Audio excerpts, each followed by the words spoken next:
بعض الشباب يسألني: كيف أستطيع أن أحقق النجاح، أن أكون رائداً على مستوى المجمعة، المنطقة الوسطى، المملكة أو غيرها؟ أقول له بأمرين: الأمر الأول أن تداوم في العطاء، نعم، المداومة في العطاء.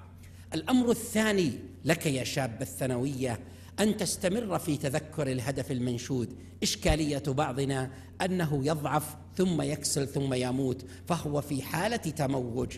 أذكر لما كنت طالبا في كلية الطب وضعت بيتا شعريا أمامي. لماذا؟ حتى أستمر في تذكر الهدف المنشود.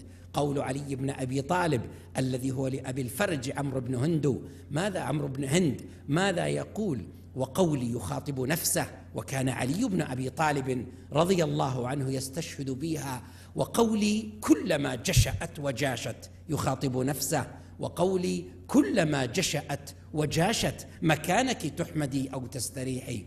أثناء دراسة الطب تكسل نفس الواحد، يبي يقوم يلعب، ليش ما نترك الطب أو كذا؟ وقولي كلما جشأت وجاشت مكانك تحمدي أو تستريحي.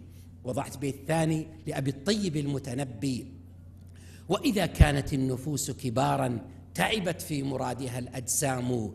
النفوس يجب أن تكون كبيرة.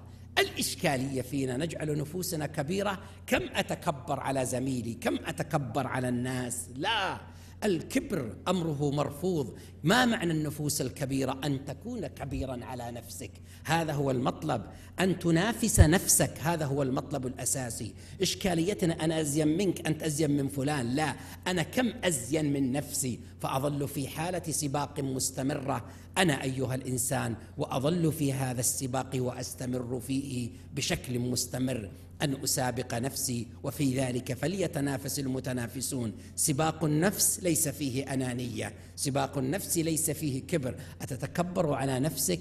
أتتحدى نفسك أيها الإنسان؟ إنك تعطرها وتزكيها، ولذلك تأتي إليك المبادئ الإسلامية في إشاراتها دائما ألا تقارن نفسك بغيرك، وإنما تسعى في الحرص والإقبال على الله سبحانه وتعالى.